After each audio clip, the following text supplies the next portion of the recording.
Hey everybody, it's Randi Gould. I'm one of the authors of Dreamland, and today I want to do a reading for you. It's one of the scenes in our book that takes place on a golf course. But don't be scared.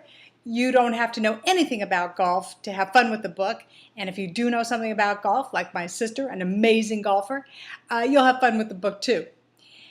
Golf is a kind of device that brings the plot along and helps illuminate something about the characters. And in this scene, we see Buddy, our hero. If you remember from chapter 1, he's having a kind of rough time. He's being threatened with internet blackmail. His marriage is on the rocks. He's lost his job as a medical editor. And he's back at Woodcrest Country Club doing the same job he did as a teenager. He's a caddy. The sort of sad and touching thing about that is when Buddy was in high school, he won the junior nationals, which means he was ranked the top amateur golfer in the country. It's talent that some people say he really squandered. So today in this scene, it's a hot day. We're back at the country club. Buddy is caring for two couples, the Cohns and the Goulds, who are members. And before we get started, I just want to issue a parental advisory because there is some explicit language in this scene. So if there are any children within the vicinity of your computer, back them up about 200 feet. I just don't want any of the F-bombs to, fall in their ears. Okay, so this is an excerpt from Chapter 31, Dreamland. By the 8th hole, the Cohns and Goulds were starting to melt. Sammy Cohen went off the fairway to take a leak behind a stand of pines. The two women were up ahead, sipping Diet Cokes and talking. That's when Bob Gould said, "Take my shot for me, will you, Buddy?" and flipped a silver flask in the air. Buddy caught the flask in his left hand. "I really can't, Mr. Gould." "Can't what?" "Drink on the course." "But you'll take the shot for me before Cohen gets back, won't you?" he pleaded, holding out his 3-iron hybrid. It was a tricky fade shot, about 210 yards, with bunkers on 3 sides. The green was bone dry, and the pin was sitting high on the right side slope. Gould would need a howitzer to make it halfway. Buddy took a quick shot from the flask and tossed it back to Gould. "That's too much club," he said, taking a 5-iron from the bag.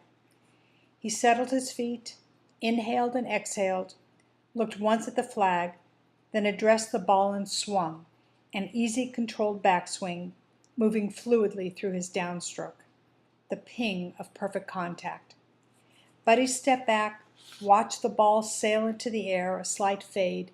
Then it plopped near the top lip of the green and rolled back, coming to a rest 3 feet from the pin.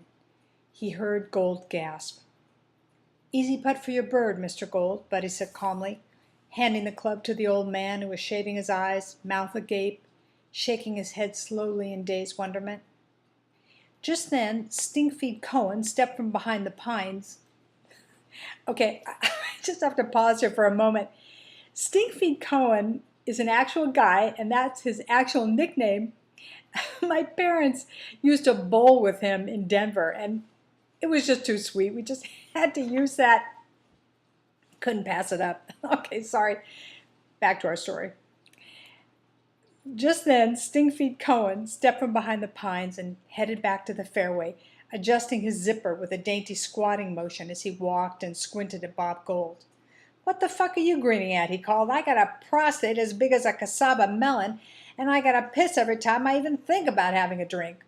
"Fuck your prostate. Do you see where my ball is?" called Gould. Cohen stopped midway across. He shaded his eyes and looked toward the green. Then he turned and looked at Bob Gould. Then he turned and looked at the green. And then he turned and looked at Bob Gould. "What's the matter, Cohen? You look like you're ready to plot," Gould called. Cohen went down the fairway. "That's not your ball," he barked. "That is not your fucking ball, Gould. No one in this club, especially an old fart like you, hits that kind of shot." "Whose ball do you think it is? I hit the shot of my life, and you're in the bushes jiggling your Johnson." Cohen stared again at the green. Then he turned to Gould and said, "It's a fucking stunner, Bobby. I'm sorry as hell I missed seeing that. It's like God hit the ball for you." After 9 holes, the foursome threw in the towel. "Jesus," said Millie Cohen, "I feel like a liver spot on legs." Bob Gold took Buddy aside and paid him for a full 18-hole loop, then slipped him a tip, 5 crisp C-notes. "Mr. Gold," Buddy said. Gold made a shh noise and waved his hand. "Buddy, you know who I am, right?" "Bob Gold of Solid Gold Electronics and More," said Buddy, reciting the jingle. "Right. The biggest fish in the fucking pond. But you know what? I've got a son about your age. You know what he sees when he looks at me?" "The biggest fish in the fucking pond?" Bob Gold shook his head. "He sees me dead. He's already sitting Shiva. My son, the social worker, that's what he went to college for. He wanted no part of my business. Too embarrassed by the schmaltzy commercials and being the son of Solid Gold Bob. He was too busy smoking dope, chasing co-eds with hair down to his ass, saving the world from guys like me. Now he's got a wife, 2 kids, and a mortgage, and all he does is bitch about money." Gold paused, running his tongue across his lips. "I don't know why I told you all this. Getting old makes a guy funny. But you're just an easy fellow to talk to," he said softly. "So they say," said Buddy. He looked at Buddy. The rims of his eyes were red. "You know, at first I wanted it to be a joke on Cohen, but then it felt too good for a joke. You know what I mean?" Buddy nodded. "Thanks for taking that shot for me. Really." "What shot?" Buddy said innocently. Okay, so that's Dreamland for today. Thanks for watching. Thanks for reading. Goodbye, everybody.